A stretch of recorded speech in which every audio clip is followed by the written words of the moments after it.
इकडे चिपळूण परिसरामध्ये सुद्धा मुसळधार पाऊस बघायला मिळतोय। पावसामुळे वाहन चालकांना पाण्यातून वाट काढण्याची वेळ आलेली आहे। वाशिष्ठी शिव नदी दुथडी भरून वाहू लागलेली आहे। मिरजोळी उक्ताड भागामध्ये रस्त्यावरती पाणी साचलेलं आहे। तर मोठ्या प्रमाणामध्ये पाऊस आल्याचं आता आपल्याला बघायला मिळते। रस्त्यांवरती सुद्धा मोठ्या प्रमाणात पाणी साठलेलं आहे। चिपळूण परिसरातले आपण ही सगळी दृश्य पाहतोय। चिपळूण परिसरामध्ये मुसळधार पाऊस झालेला आहे आणि पावसामुळे वाहन चालकांना अक्षरशः पाण्यातून वाट काढण्याची वेळ आलेली आहे। वाशिष्ठी आणि शिव नदी ही आता दुथडी भरून वाहू लागलेली आहे। मिरजोळी उक्ताड भागात रस्त्यावरती पाणी साचलेलं आहे। चिपळूण मधली आपण हे दृश्य पाहतो।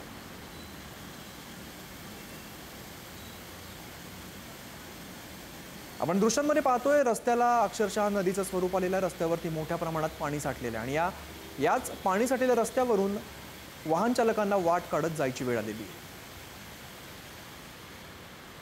समीर जाधव आमचे प्रतिनिधी अधिकची माहिती देत आहेत। समीर, चिपळूणमध्ये मोठ्या प्रमाणात पाऊस बघायला मिळतोय। वाहन चालकांना सुद्धा मोठी कसरत करावी लागते।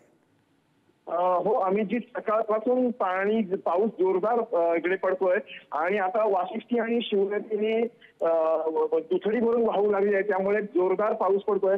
शहरातील सखल भागात पाणी साचले। मिरजोळी उक्ताड रस्ता आपण बघताय, या ठिकाणी पाणी भरलं असून ग्वादर मार्गावरील वाहनांना मोठी गैरसोय होते आणि वाहनं या पावसातूनच मार्ग काढतायत। बहादूर शेख नाका, शहरातील अनंत आईस फॅक्टरी, नंतर जिप्सी कॉर्नर या ठिकाणी आता पाणी भरलेलं आहे आणि हळूहळू जसा पावसाचा जोर वाढतोय तसे सखल भागात पाणी साचू लागलंय आणि ही रात्र चिपळूणकरांना अक्षरशः जागी राहून काढावी लागणार आहे, कारण पाऊस जोरदार होईल असा हवामान खात्याने अंदाज दिलाय, रेड अलर्ट दिलाय। त्यामुळे नागरिकांसाठी आता परीक्षा सुरू झाली आहे।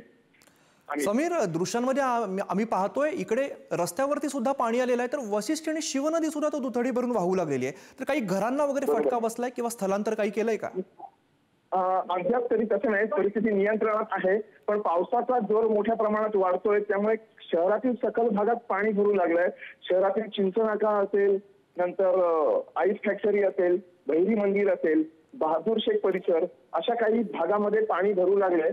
रात्री पावसाचा जोर वाढला तर पाणी वाढू शकतं, पण रात्री 8 नंतर ओहोटी लागणार आहे, त्यामुळे पाण्याची पातळी कमी होईल असा अंदाज प्रशासनाकडून देण्यात आलेला आहे। निश्चित समीर, धन्यवाद या सगळ्या सविस्तर माहितीसाठी।